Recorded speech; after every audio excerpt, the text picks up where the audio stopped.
Good afternoon, everybody. I'm Stacey Scott, and I'm here with Graham Wickham, President and CEO of Wickham Financial and Insurance Services.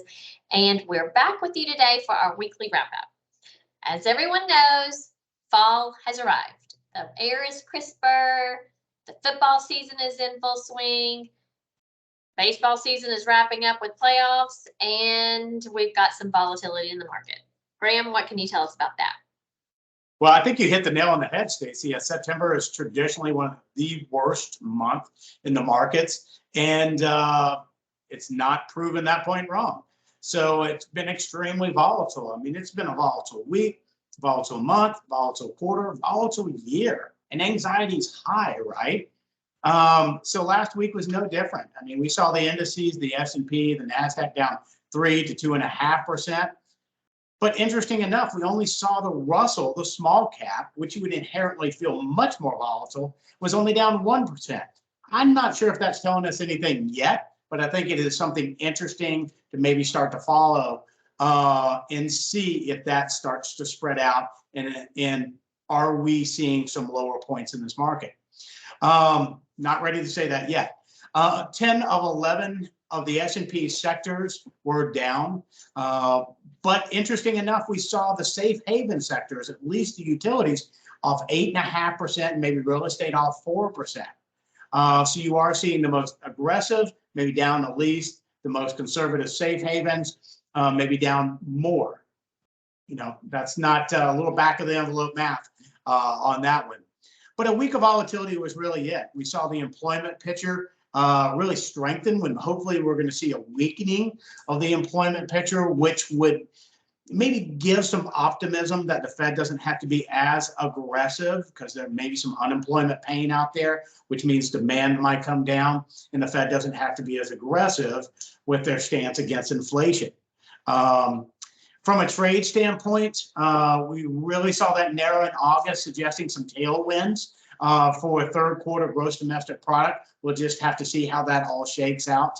As we go into October, you know, which usually gets a bit better as we start to approach the Santa Claus rally that goes into late December into the first of the following year. Have to see if that kind of pulls through. But I know our listeners, our viewers will have a chance to hear our comments on that when we do the weekly wrap up. If we look internationally, still seeing a lot of inflation pressure, 10+%. In some areas internationally with inflation and even higher. Really saw the EU, or let's say the Bank of England, excuse me, not EU, really kind of shift a little bit, start to really buy long-term bonds to hopefully maybe stabilize their markets and currency concerns that are going on with the strong dollar compared to international currencies. China, such a huge market over there, really saw their PMIs start to turn and be a bit positive. But on the flip side of that, we still saw declines in their output, new orders, and some employment numbers. So really not making a turn yet for China. And I think all of us would feel encouraged if we could see them come back online because they consume and produce so many goods. I understand. Well, do you think that October is going to bring more tricks or treats for our investors? And what should they look to do? Well, hopefully more treats, right? Like hopefully more treats. You know, I think we got to have some things change, right? And I know this is going to sound so counter to anything else that we think about, is that we got to have the employment rate go up. It doesn't need to fall off a cliff, but we need people to lose some jobs. We need to feel that people you don't have that demand for goods and services. They're pulling back, and that might come with the employment rate or unemployment rate increasing. I think we have to have food pressures come down, that inflationary cost from that standpoint, and again, more pain on the housing market for many consumers. That's our largest asset. I think when we hit some of those areas and wage pressures kind of moderating and starting to come down, then I think there can be a bigger exhale here. Maybe the Fed can say, hey, listen, let's take a wait and see attitude because we're starting to see some inflationary rolling over in a consistent pattern. And I think that would be all it would take for this market to have a big lift. I don't know if that's going to be in the next couple weeks, couple months. I do feel we're turning the tide. I just don't know if we have the numbers yet to say it's happened. But I know it's going to happen. We just don't know when. So we kind of tell everyone, just kind of buckle up. It's been a pretty bumpy ride. I don't know if we're done yet, but there's so many great opportunities out there for long-term investors. Even if you're bond buyers, you got the 2-year yield. A lot of bonds are even looking attractive from a corporate standpoint, from a risk reward. So there's a lot of tremendous opportunities.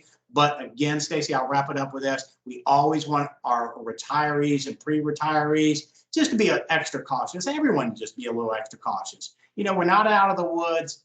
I want you to have extra cash in there, at least 1 year of fixed expenses. I want you to dial back your aggressive growth in your portfolio, up quality when we see market bounces, but generally want to see you invested because we don't know when this is going to change. And if we plan things out accordingly, we understand our time horizon, then we can ride right through this, and we absolutely will. All right. Well, I guess we'll just sit tight. We Thanks will. so much, Graham, and thank you to our viewers today. Just a couple of reminders. We do have our monthly webinar, Lunch and Learn, coming up this Wednesday, and we hope to see you at noon on Wednesday for that. And then next week, we are beginning our October Retirement Planning Today classes. We have a class scheduled for Tuesday and another class scheduled for Saturday. These are multi-day classes, and they really cover the A to Z of the retirement planning process. So if you or somebody that you know is about to embark on that journey, please have them give us a call or check out our website. We would love to see them in class. Thanks again for joining us today, and we'll look forward to seeing you again next week. Have a good week. Bye-bye. Take care.